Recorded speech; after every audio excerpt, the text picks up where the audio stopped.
अच्छा, कल हमारी बात जब हो रही थी जी इस कार्यक्रम के लिए, जब हम लोग तैयारी कर रहे थे, तो आपने बताया था क्योंकि आप मुकेश अंबानी जी के सलाहकार भी रहे हैं जी काफी लंबे समय तक। जी जी और आपने एक बड़ी महत्वपूर्ण बात बताई थी जी कि जीवन में जो भी आज शीर्ष पर व्यक्ति दिखाई दे रहे हैं जी उनके जीवन में अध्यात्म ही सब सर्वप्रमुख रहा है। जी। चाहे वो बिल गेट्स रहे हो, जी। मुकेश अंबानी जी हो, या फिर हमारे जी। वर्तमान यशस्वी प्रधानमंत्री जी हो, जी जी या अनेक ऐसे व्यक्ति होंगे, शायद मैं इसका नाम मैं समझ गया। मैं आंसर करता हूं आपको दीपक। क्या है, जब तक आप आध्यात्मिक व्यक्ति नहीं हैं, जैसे मैंने शुरू में कहा कि spirituality leads to all things, जब तक आप स्पिरिचुअल नहीं है, जो भी कुछ है आप अधूरे हैं। जब आप आध्यात्मिक होते हैं तो आप मार्क जुकरबर्ग होंगे, फेसबुक के फाउंडर होंगे, लेकिन जब आप कैची आश्रम में नैनीताल के पास आते हैं तो वहां बैठ करके आपको फेसबुक को बनाने का एक आइडिया प्राप्त होता है, और उस आइडिया की सफलता के बाद आप अपनी संपत्ति का अधिकांश भाग दुनिया की चैरिटी के लिए दान कर देते हैं, और बहुत बड़ा हिस्सा कैची आश्रम को भी देते हैं जो नैनीताल में है अभी भी। ऐसे ही बिल गेट्स, ऐसे ही डॉक्टर अब्दुल कलाम जो हमारे राष्ट्रपति रहे, वो वीणा भी बजाते हैं और वो साथ साथ बहुत बड़े साइंटिस्ट भी हैं। वो लीजेंड भारत रत्न है। लता मंगेशकर कभी जीवन में चप्पल पहन करके गाना नहीं गाया। अमिताभ बच्चन कभी कढ़ी चावल के अलावा कुछ खाया नहीं, शराब नहीं पी, मांस नहीं खाया। किसी भी फील्ड के आप व्यक्ति को चुनते जाइए, आप दुनिया में जितने भी, नरेंद्र मोदी जी जो आज के यशस्वी प्रधानमंत्री, वो अगर उनके जीवन से अब अध्यात्म को हटा दें, दुर्गा सप्तशती के 700 मंत्रों का पारायण लगभग प्रतिदिन ही करते हैं, और नवरात्रि के समय में 7 दिन तक सिर्फ नींबू पानी पर और शहद पर उनका जीवन की चर्या चलती है। मुकेश अंबानी जी के साथ मुझे 2006 से 2009 तक बतौर सलाहकार रहने का मौका मिला, तो उनके यहाँ 3 शिफ्ट में निरंतर यज्ञ चलता है। प्रीस्ट आते हैं, 8-8 घंटे की शिफ्ट है, और धीरूभाई अंबानी जी के समय से ही वहां निरंतर यज्ञ चल रहा है, जो अभी भी कभी उसकी अग्नि शिखा शांत नहीं हुई है। क्या मुकेश भाई अंबानी बहुत विद्वान व्यक्ति हैं, बहुत जीनियस भी हैं, लेकिन ऐसा नहीं है कि सबसे बुद्धिमान वही हैं। उनसे बहुत बुद्धिमान दुनिया में हैं, लेकिन कहीं हमारे आचरण में कुछ कमियां रह जाती हैं, उस वजह से हम प्रगति को उपलब्ध नहीं हो सकते हैं।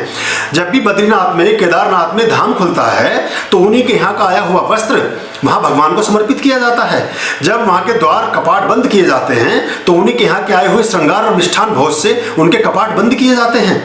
ऐसे दुनिया में, और आप छोड़िए बराक ओबामा जो देखिए अमेरिका के राष्ट्रपति रहे, वो सोने की एक छोटी सी मूर्ति, हनुमान जी की मूर्ति, तमाम जीवन अपने पॉकेट में रखते रहे।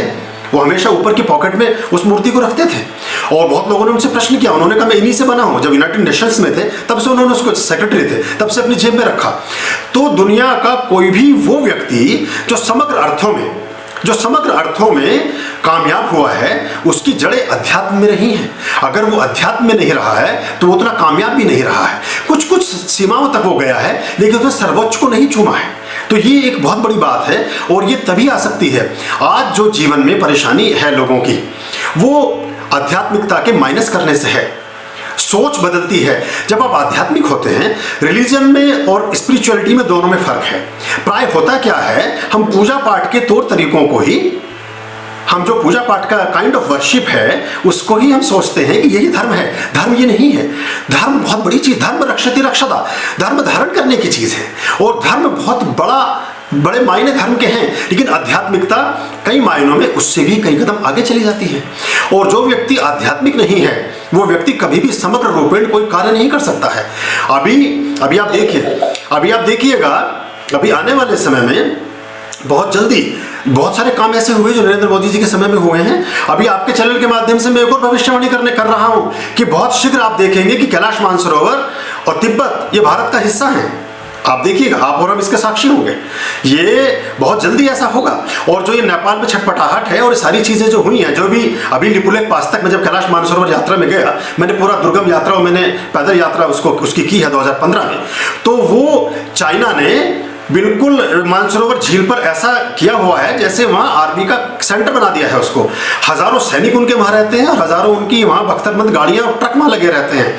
और उन्होंने ऐसा बनाया हुआ है कि सड़क बनाकर रखी हुई है, मानसरोवर तक पूरा उनके ट्रक, टैंक कुछ भी आ सकता है, लेकिन हमारी सड़कें वहाँ तक नहीं पहुँची हैं। अभी नरेंद्र मोदी जी के कार्यकाल में भी 10-15 दिन पहले ही उस सड़क का उद्घाटन हुआ है जो आर्मी ने बनाई है, और वो अब हम लिपुलेख तक पहुंच गए हैं, लेकिन नेपाल के माध्यम से चाइना उसको डिस्टर्ब कर रहा है।